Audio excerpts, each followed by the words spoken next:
माया क्षेत्र भी कहा जाता है। दक्षेश्वर मंदिर में शिवरात्रि पर बड़ा भारी मेला लगता है। बिल्वकेश्वर मंदिर बिल्व नामक पर्वत की तलहटी में स्थित है। यहाँ महादेव का आकर्षक मंदिर है। ये डमरू वाले, ये डमरू वाले, ये डमरू वाले भोले का दरबार है। ये डमरू वाले भोले का दरबार है। अरे ये डमरू वाले भोले का दरबार है। ये डमरू वाले भोले का दरबार है। ओ लो मांग जिसको जो दरकार है। जय हो।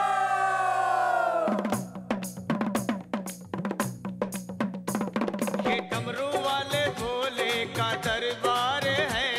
ये डमरू वाले भोले का दरबार है।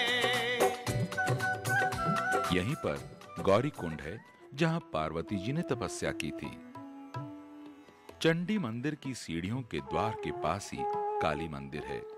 मां काली के उपासकों का यह नित्य मेला सा लगा रहता है। मां काली अपने भक्तों को कभी निराश नहीं करती है। मां चंडी देवी का मंदिर हरिद्वार में गंगा पार नील पर्वत के शिखर पर स्थित है। मां चंडी के मंदिर में पहुंचने के लिए सीढ़ियों के सरल मार्ग के अतिरिक्त रज्जू मार्ग भी है। मां चंडी देवी का ये स्थान अत्यंत सिद्ध, पौराणिक एवं पूजनीय है। अपने भक्तों की सिद्धियां पूर्ण करने वाली मां चंडी का ये स्थान निस्संदेह सिद्ध पीठ है। मां चंडी देवी की मूर्ति यहां एक पत्थर खंभ से प्रकट हुई थी। भीमगौड़ा मंदिर एक पहाड़ी के नीचे बना महाभारत काल का ऐतिहासिक मंदिर है।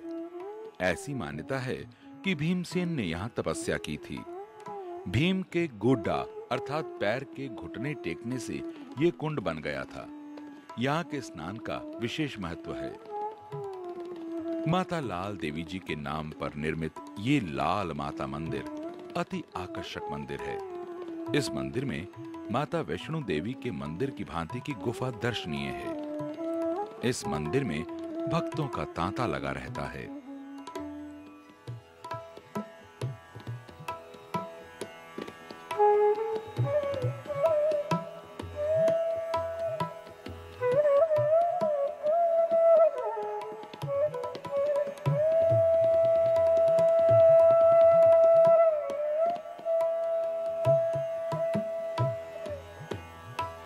पावन धाम एक अति प्यारा मंदिर है। इस मंदिर में अनेक देवी देवताओं की मूर्तियों के अलावा कांच की मूर्तियां अति भव्य हैं।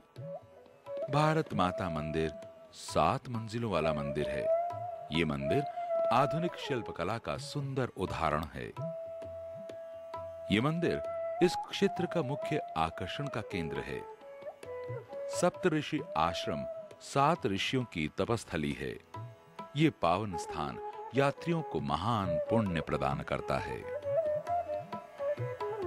पर्वतों की घाटी में गंगा मैया के तट पर बसा ऋषिकेश हरिद्वार से लगभग 25 किलोमीटर की दूरी पर स्थित है।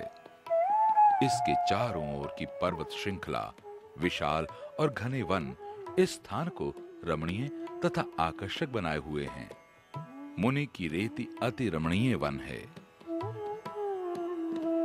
रैभ्य नामक महर्षि द्वारा अपनी इंद्रियों को वशीभूत करके यहाँ तपस्या करने के कारण ये क्षेत्र ऋषिकेश कहलाता है। आम्र वृक्ष के समीप ऋषियों को भगवान विष्णु के दर्शन कुब्ज रूप में होने के कारण इस स्थान को कुब्जाभ्रक नाम से भी जाना जाता है। पावन गंगा मैया के तट पर कुब्जाभ्रक नामक एक पक्का कुंड है, जिसमें पर्वत के 3 स्रोतों से जल आता है। इस घाट को ही त्रिवेणी घाट कहा जाता है। इस स्थान का ऋषिकेश में वही महत्व है जो हरिद्वार में हर की पैड़ी का है। यहाँ सायंकालीन होने वाली आरती दर्शनीय होती है। आरती मनुष्य को तन्मयता प्रदान करती है। भरत मंदिर की अपनी आभा है। ये एक ऐतिहासिक मंदिर है। ऐसा कहा जाता है कि भरत जी ने यहाँ तपस्या की थी। लक्ष्मण झूला गंगा मैया के ऊपर 1939 में निर्मित एक झूलता हुआ पुल है। ये लोहे के तारों से तैयार किया गया है। यहाँ स्नान करने से वाजपेयी यज्ञ का फल प्राप्त होता है। ये स्थान समुद्र तल से लगभग 150 मीटर की ऊंचाई पर स्थित है। गंगा मैया के निर्मल और शीतल धारा के तट पर बने स्वर्ग आश्रम, गीता भवन, परमार्थ धाम आदि अनेक स्थान दर्शनीय हैं। स्वर्गाश्रम के पास ये दूसरा झूलता हुआ पुल है। इसे शिवानंद झूला भी कहा जाता है। लक्ष्मण झूला से नीलकंठ महादेव की दूरी लगभग 10 किलोमीटर है। मणिकूट पर्वत के अग्नि पार्श्व में स्वयंभू लिंग के रूप में भगवान श्री नीलकंठ महादेव जी का विशाल और भव्य मंदिर है। अमृत प्राप्त करने के लिए दैत्यों और देवताओं ने समुद्र मंथन किया। भगवान शिव ने इस मंथन में सर्वप्रथम कालकूट नामक विष को अपनी हथेली में समेटकर अपने कंठ में रख लिया, जिससे वे नीलकंठ महादेव कहलाते हैं। नीलकंठ महादेव के विशाल और मनोरम मंदिर में सावन भादों में मेला लगता है। उत्तरांचल प्रदेश के पुण्य धामों की तीर्थ यात्रा करने वाले अधिकतर यात्री ऋषिकेश से ही अपनी यात्रा का शुभारंभ करते हैं। ऋषिकेश से यमुनोत्री लगभग 222 किलोमीटर की दूरी पर स्थित है। नरेंद्र नगर ऋषिकेश से लगभग 16 किलोमीटर की दूरी पर स्थित है। ये नगरी नरेंद्र शाह बहादुर ने सन 1920 में बसाई थी। कुंजापुरी ऋषिकेश टेहरी मार्ग पर स्थित है। कुंजापुरी मंदिर नरेंद्र नगर से लगभग 9 किलोमीटर की दूरी पर स्थित है। इस मंदिर में भगवती दुर्गा की मूर्ति प्रतिष्ठित है। ये अति आकर्षक स्थान है। नरेंद्र नगर से चंबा 46 किलोमीटर की दूरी पर स्थित है। यहाँ का मौसम बड़ा सुहावना रहता है। चंबा अति सुंदर स्थान है। चंबा से टेहरी के बीच की दूरी लगभग 21 किलोमीटर है। ये स्थान भागीरथी और भिलंगना के संगम पर बसा है। टेहरी महाराज सुदर्शन शाह की बसाई हुई राजधानी है। टेहरी से धरासू बेंड का मार्ग लगभग 37 किलोमीटर है। धरासू बेंड अर्थात धरासू मोड़ से एक मार्ग यमुनोत्री तथा दूसरा मार्ग गंगोत्री धाम की ओर जाता है। ब्रह्मखाल यमुनोत्री के मार्ग में पड़ने वाला गांव है। ब्रह्मखाल से बरकोट होते हुए यात्री स्याना चट्टी पहुंच जाते हैं। स्याना चट्टी घने जंगल में छोटा सा गांव है। स्याना चट्टी से हनुमान चट्टी मात्र 5 किलोमीटर है। ये यमुनोत्री जाने वालों के लिए अंतिम बस स्टैंड है। अनेक यात्री यहीं से टट्टू, झंपान, डांडी या कंडी किराए पर करके अपनी यात्रा का शुभारंभ करते हैं, जबकि अनेक यात्री ये यात्रा पैदल पूरी करते हैं। हनुमान चट्टी से यमुनोत्री की दूरी लगभग 13 किलोमीटर है। यमुना मैया की जय, यमुना मैया की जय के जयकारे लगाते हुए यात्रियों के मुख पर प्रसन्नता की स्पष्ट झलक दिखाई पड़ती है। यमुना मैया के दर्शन को आतुर ये भक्त बढ़े चले जाते हैं। यमुनोत्री के मार्ग के प्राकृतिक दृश्यों का अवलोकन अति रमणीक है। यमुनोत्री गढ़वाल मंडल की हिमालय श्रृंखलाओं में स्थित है। यह मंदिर यमुना देवी को समर्पित है। इस मंदिर का निर्माण 19वीं शताब्दी में जयपुर के राजवंश द्वारा किया गया था। हिमालय की लगातार 3 चोटियां एक दूसरे के समान हैं, जिनमें एक का नाम श्रीकांठा, दूसरी का नाम बंदरपुछ और तीसरी का नाम यमुनोत्री कांठा है। ये तीनों चोटियां बंदरपुछ के नाम से ही प्रख्यात हैं। यमुनोत्री का पावन मंदिर समुद्र तल से लगभग 3233 मीटर की ऊंचाई पर स्थित है। यमुना नदी के उद्गम क्षेत्र को यमुनोत्री कहते हैं। यमुना सूर्य भगवान की पुत्री, यमराज की बहन तथा भगवान कृष्णचंद्र की 8 पटरानियों में कालिंदी के नाम से प्रसिद्ध है। कलिंद पर्वत से निकलने के कारण इसे कलिंद नंदिनी या कालिंदी भी कहा जाता है। यमुनोत्री के पावन जल में स्नान करने वाले भय रहित और कृतार्थ हो जाते हैं। सूर्य ग्रहण के समय यमुनोत्री के स्नान से करोड़ों गुना फल मिलता है। यमुना जी का ये आकर्षक मंदिर का निर्माण टेहरी के राजा प्रताप शाह ने 1861 में करवाया था। अग्निदेव ने भी यहां कठिन तपस्या करके दिक्पाल का पद प्राप्त किया था।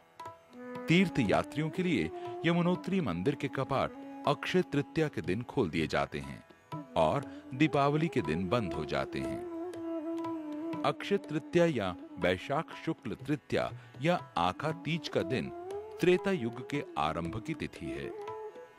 इस दिन किए गए स्नान, दान, होम, जप आदि का फल अक्षय हो जाता है। यमुनोत्री में गंधक युक्त तप्त जल का मुख्य स्रोत इस कुंड से लगभग 500 गज नीचे है। इस तप्त कुंड में अनेक यात्री कपड़े में बांधकर चावल और आलू पकाते हैं। इस तप्त जल में रोटी भी अच्छी प्रकार से पक जाती है। इसे गोरख डिब्बी भी कहते हैं। यमुना देवी मंदिर के पास ही गर्म जल के कई स्रोत हैं। इनमें सूर्य कुंड सबसे महत्वपूर्ण है। तप्त कुंड में अनेक यात्री स्नान आदि करके अपने को सहज और थकान रहित कर लेते हैं। शीतकाल में ये स्थान बर्फ से ढक जाता है, जिससे मंदिर की मूर्तियां आदि खरसाली गांव में ले जाते हैं।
जो